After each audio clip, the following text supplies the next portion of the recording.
తర్వాత బాగా ప్రసిద్ధుడైన వాడు, తరచుగా వినబడుతుంది నాభాగుడు అని. ఆ నాభాగుడి వృత్తాంతం చాలా అద్భుతంగా ఉంటుంది. పితృవాక్య పాలనలో రాముడు ఎంత గట్టివాడో ఈయన అలాంటి స్థితి పొందినటువంటి వాడు. దిష్ట అనేటువంటి ఒక రాజుగారు ఉండేవాడు. ఆ దిష్ట అనే రాజుగారి యొక్క పుత్రుడే ఈ నాభాగుడు. ఈ నాభాగుడు పెరుగుతూ ఉన్నాడు, యవనంలో అడుగుపెట్టాడు. యవనంలో అడుగుపెట్టిన తరుణంలో ఆయనకు ఒక చోట ఒక వైశ్యుడు యొక్క కూతురు కనిపించారు. ఆమెను కనిపించగానే ఈమెను పెళ్లి చేసుకోవాలని మనసులో కోరిక కలిగి ఈ అమ్మాయి నేను వివాహం చేసుకుంటాను అన్నాడు తండ్రితో.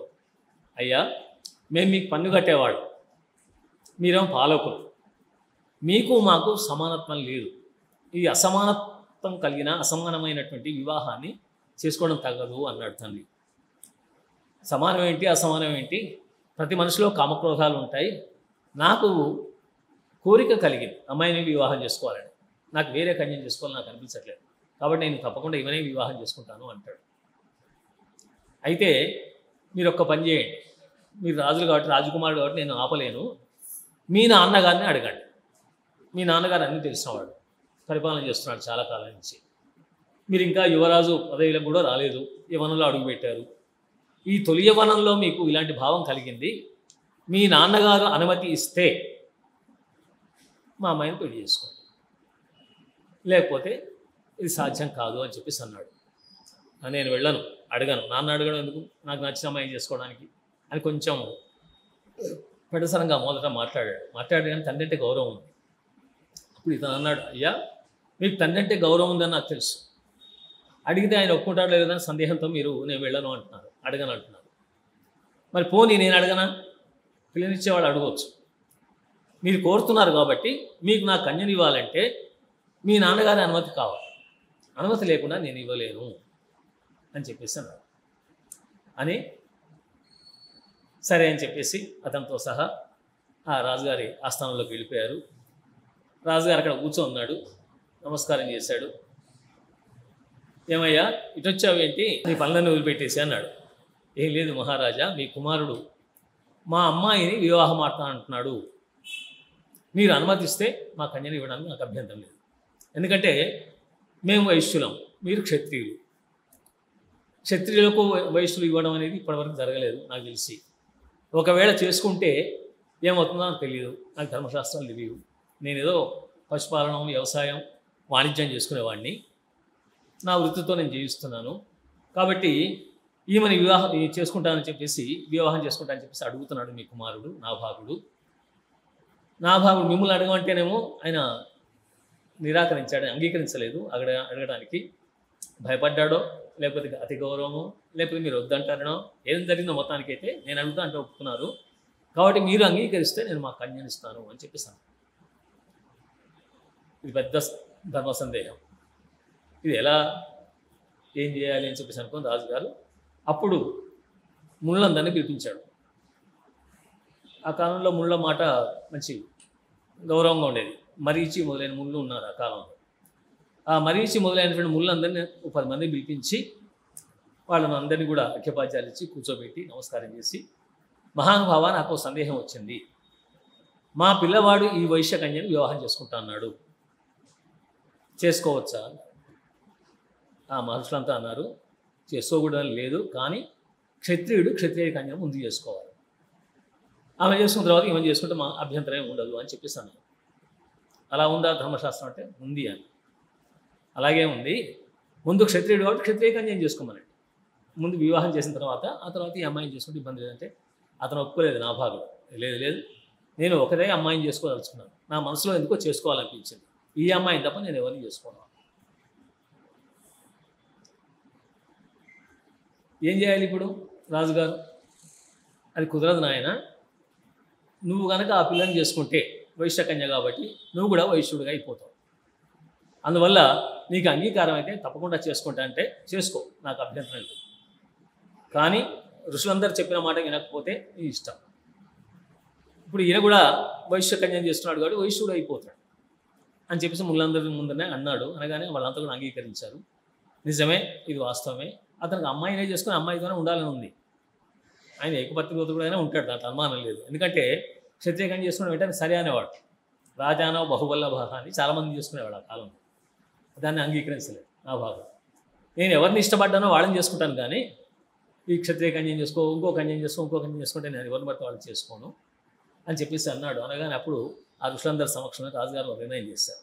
సరే నాయన, వివాహం చేసుకో. వివాహం జరిగినప్పటి నుంచి నువ్వు వైశ్య వృత్తిని అవలంబించు. వైశ్యులు చేసే పని చేయి. వైశ్యులకి ఏం చేయాలి? మునులు చెప్తారు విను అని వాళ్ళు చెప్పారు. పశుపాలనం, వ్యవసాయం, వాణిజ్యం, వీటిలో మీ ఇష్టం వచ్చిన వృత్తి ఎన్నుకోవచ్చు. ఎక్కువగా వాణిజ్యం ఎన్నుకుంటారు వైశ్యులు. కాబట్టి మీ ఇష్టం వచ్చే ఈ 3 వృత్తుల్లో చేయొచ్చు, లేదా 3 చేసుకోవచ్చు. పశుపాలన కూడా చేసుకోవచ్చు. అంటే పశువులను పెంచుకోవడం, చేయడం, పోషించడం, వాటి వల్ల పాలు, పెరుగు సాధించడం, ఇలాంటివి కొన్ని ఉంటాయి. తర్వాత వ్యవసాయం చేసుకోవచ్చు. పశువులతో పాటు వ్యవసాయం చేసుకుంటారు. ఈ చదవకపోతే కూర్చొని వ్యాపారం చేసుకోవచ్చు. మీ ఇష్టం, మీకు ఏదైనా సరే. ఈ మూడిట్లో నేను ఏదైనా సరే చేసుకుంటాను నేను అని చెప్పేసి ఒప్పుకున్నాడు నాభాగు. ఒప్పుకొని ఆ అమ్మాయినే పెళ్లి చేసుకుంటాను అన్నాడు. అయితే నీకు రాజ్యంలో అధికారం ఉండదు అని చెప్పాడు. పర్వాలేదు నాన్నగారు, మీ ఆజ్ఞ నేను పాటిస్తాను, నాకు రాజ్యం అక్కర్లేదు, ఈ అమ్మాయిని చేసుకొని నేను వేరుగా ఉంటాను, మీ రాజ్యంలోకి రాను నేను అని చెప్పేసి నమస్కారం చేసి తండ్రి అనుమతి తీసుకొని అమ్మాయిని వివాహం చేసుకున్నాను. అమ్మాయిని వివాహం చేసుకొని వేరే కాపురం పెట్టి ఆ మునులు ఏం చెప్పారో అదే పద్ధతిలో జీవిస్తున్నాడు. కొన్ని పశువులు సేకరించుకున్నాడు, పశుపాలన చేస్తున్నాడు, కొద్ది భూమి సేకరించాడు, వ్యవసాయం చేసుకుంటున్నాడు. తర్వాత చిన్న చిన్న వ్యాపారాలు అలాంటివి కూడా మొదలుపెట్టాడు. అంటే ఏం చెప్పారో, ఏ నియమాల ప్రకారం జీవించాలో ఆ నియమాల ప్రకారం జీవిస్తున్నాడు నాభాగుడు. ఇలా నాభాగుడు జీవిస్తూ ఉండగా ఆయన భార్య సుప్రభ చాలా సంతోషపడింది. నా కోసం రాజ్యాన్ని కూడా త్యాగం చేశాడు, సామాన్యుడు కాదు నా భర్త అని సంతోషపడింది. ఎవరు చేస్తారండి రాజ్యాన్ని వదిలిపెట్టి అంటే వస్తారా? రారు. ఉద్యోగం చేసేవాడిని ఉద్యోగం వదిలేసి అంటే రాడు పెళ్లి చేసుకోవడానికి. కాబట్టి నా మీద నిజంగా ప్రేమ ఉంది. ఆయన ఊరికేదో కామవశులై పెళ్లి చేసుకోవట్లేదు, ప్రేమతో చేసుకున్నాడు. ఈ ప్రేమ వివాహం నిలబడుతుంది. ఇద్దరి మనసులు కలిస్తే సఖ్యం సాప్తపదీనం చాలాసార్లు చెప్పాను ఇక్కడ. అందుకోసం వాళ్ళు 7 అడుగులు కలిసి నడిచారంటే శాస్త్రీయంగా పెళ్లి చేస్తున్నారు. 7 అడుగులు కలిసి నడిచారంటే వాళ్ళిద్దరు స్నేహితుల్లాగా జీవిస్తారు. ఆ సుప్రభ కూడా చాలా సంతోషించింది. ఆ పేరు సుప్రభ అని పేరు. చాలా సంతోషపడి ఆయనతో ఉండడానికి అంగీకరించింది. ఇద్దరు చక్కగా కాపురం చేసుకుంటున్నారు. ఆయన పనులు చేయాల్సిన జీవితాని కోసం ఏవో పని చేసుకోవాలి కదా, బతకడం కోసం కావాలి. ఉదాహరణ నిమిత్తం ఏదో ఒక వేషం వేయాల్సింది తప్పదు. అందుకోసం ఒక వృత్తిని చేయాల్సిందే, ఆ వృత్తిని చేస్తున్నాడు. అలా చేస్తూ కొంతకాలం గడిచిన తర్వాత ఆమె భార్య గర్భవతి ఒక కుమారుడిని కన్నది. కుమారుడు పుట్టించాడు. చాలా సంతోషంగా ఆ పిల్లవాడికి వీళ్ళు బలంధనుడు అని పేరు పెట్టారు. ఈ బలంధనుడు అనే పేరు ఎందుకు పెట్టారో నాకు అర్థం కాలేదు. భా అంటే ప్రకాశం, బలంధనుడు అంటే గొప్ప ప్రకాశం, శక్తి కలవాడనే అర్థం వచ్చేట్టుగా పెట్టినట్టున్నారు. పూర్తిగా దొరకలేదు సంస్కృతంలో, మూలం ఉంటుంది, దానికి వ్యుత్పత్తి ఉంటుంది. ఈ బలంధన అనేటువంటి ఒక పేరు పెట్టేశాం. ఈ బలంధనుడు పేరు పెట్టి ఆ పిల్లవాడిని పెంచుకుంటున్నాడు. ఆ పిల్లవాడు పెరుగుతున్నాడు, పెద్దవాడు అవుతున్నాడు. విద్యాబుద్ధులు నేర్పించారు. అని నేర్పించిన తర్వాత తండ్రి గారు అన్నారు, విద్యాబుద్ధులు అంటే వాళ్ళని కావాల్సిన వృత్తికి సంబంధించిన విషయాలన్నీ చెప్పారు. చెప్పిన తర్వాత, నాయన నువ్వు యువకుడిగా అవుతున్నావు కాబట్టి పశుపాలనాన్ని స్వీకరించు అన్నాడు. మన వృత్తిలో అదొక భాగం కదా, కాబట్టి పశువుల సంగతి నువ్వు చూసుకో అని చెప్పేసి అన్నాడు. తండ్రి వారసత్వం కొడుకు వస్తుంది, అలా పశుపాలనాన్ని స్వీకరించు అని చెప్పేసి అనగానే ఆయన ఆలోచించాడు. పశుపాలన స్వీకరిస్తే మళ్ళీ మా నాన్నగారు లాగే జీవించాలి కదా, నాకు ఎందుకు మనసులో ఇది ఇష్టం అనిపించట్లేదు అనుకొని తల్లి వైపు చూశాడు. వెళ్ళి అమ్మకు నమస్కారం చేశాడు. తల్లి మీ ఆజ్ఞ ఏమిటి అన్నాడు. నాయన, హిమాలయం మీద ఒక రాజర్షి ఉన్నాడు, ఆ రాజర్షి దగ్గరికి నువ్వు వెళ్ళు, ఆయన నీకు మార్గదర్శనం చేస్తాడు. నీ మనసులో ఏముందో నాకు అర్థమైంది. మీ నాన్నగారు రాజకుమారుడు, వైశ్యుడిగా నన్ను చేసుకోవడం వల్ల వైశ్యుడిగా మారాడు. నీకేం కోరిక ఉంది చెప్పు అని. అంటే నాకు ఈ పశుపాలనం, వ్యవసాయం, వాణిజ్యం ఇష్టం లేదు, నాకు రాజ్యపాలన చేస్తేనే బాగుండు అనిపించింది అని తల్లికి చెప్పాడు. తండ్రి విన్నాడు, అది మనకు అర్హత లేదు అని చెప్పాడు. అర్హత ఉందా లేదా తర్వాత విషయం, అమ్మగారి ఆజ్ఞాన్ని పాటిస్తానన్నాడు. తల్లి చెప్పింది. అక్కడ మహర్షి ఉన్నాడు, ఆ మహర్షి గారి దగ్గరికి వెళ్ళు అని చెప్పిస్తాడు. రాజర్షి, ఆయన మహర్షి అంటే మామూలు మహర్షి కాదు, రాజర్షి. ఋషి రాజు కనుక తపస్సు చేసేస్తే ఋషిత్వం వస్తుంది మొదట, అతన్ని రాజఋషి అంటారు. ఆ రాజఋషిత్వంలో రాజు పోవాలి, పోతే మహర్షి అవుతాడు. ఆ మహర్షిత్వంలో మహా కూడా పోతే బ్రహ్మర్షి అవుతాడు. అది ఒక్కొక్క స్టెప్ బై స్టెప్ ఉంటాయి వాటన్నిటికీ.